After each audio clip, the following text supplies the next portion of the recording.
Hi అండి. ఎన్ని టిఫిన్లు ఉన్నా కూడా దోశ అంటే ఇష్టపడిన వాళ్ళు ఎవరుంటారు చెప్పండి. దోశను బాగా లైక్ చేస్తారు కదా అండి. 7 డేస్కి 7 ఐటమ్స్ దోశలు ఎలా వేయాలో చేసి పెట్టేశానండి. చూసేద్దామా? చూడండి ఎంత క్రిస్పీగా ఎంత బాగున్నాయో కదా. చూస్తానే నోరు ఊరిపోతూ ఉంది, తినాలనిపిస్తూ ఉంది కదా. స్టార్ట్ చేద్దామా? ఫస్ట్ ప్లెయిన్ దోశ అండి. దోశ వేసి నెయ్యి కానీ ఆయిల్ కానీ వేసుకొని తినేయచ్చు. సెకండ్ కారం దోశ అండి. రాయలసీమలో కారం దోశ అంటే బాగా ఇష్టపడతారండి. Third one onion plain dosa అండి. ఆనియన్ దోశ నెయ్యి కూడా వేసుకోవచ్చండి. ఇందులో సూపర్గా ఉంటుంది, చట్నీలో అద్దుకొని తింటే. తర్వాత పప్పుల పొడి దోశ అండి. నెయ్యి వేసుకొని తింటే సూపర్గా ఉంటుందండి. బాగా ఎర్రగా కాల్చుకొని తింటే చాలా బాగుంటుందండి, క్రిస్పీగా ఉంటుంది.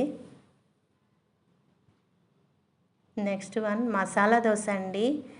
ఫస్ట్ కారం పూసేసి ఆ తర్వాత ఆలుగడ్డ అండి ఫ్రై చేసి అందులో పెట్టుకొని వేసుకోవడమే. నెక్స్ట్ స్పెషల్ అండి ఆనియన్ ప్లస్ టమోటా దోశ అండి. సూపర్గా ఉంటుందండి. దీనిపైన పప్పుల పొడి కూడా చల్లుకొని తింటే సూపర్గా ఉంటుందండి. ఇంకా మన దగ్గర ఉంటే క్యారెట్ కూడా వేసుకోవచ్చండి. నెక్స్ట్ ఎగ్ దోశ అండి. చూడండి, ఫస్ట్ కారం వేసి అలా అలా పూసిన తర్వాత ఎగ్ కొట్టి వేసి అలా అంతా చూడండి బాగా అలా అనుకొని తీసుకొని తింటే సూపర్గా ఉంటుందండి. చూడండి, టోటల్గా 7 దోశలు వచ్చాయండి. ఒక్కొక్క రోజు ఒక్కొక్క ఐటెం చేసుకొని తినేయచ్చండి. ఈవినింగ్ టైం కానీ మార్నింగ్ టైం కానీ పిల్లలకి లంచ్ బాక్స్లో కానీ పిల్లలు అడిగిన వెంటనే తొందరగా చేసి పెట్టేయచ్చండి. దోశపిండి ఉంటే చాలండి, ఇంకేం అవసరం లేదు. అన్నీ బాగా వేసుకొని మనకి ఇష్టం వచ్చిన దోశ తినేయచ్చండి.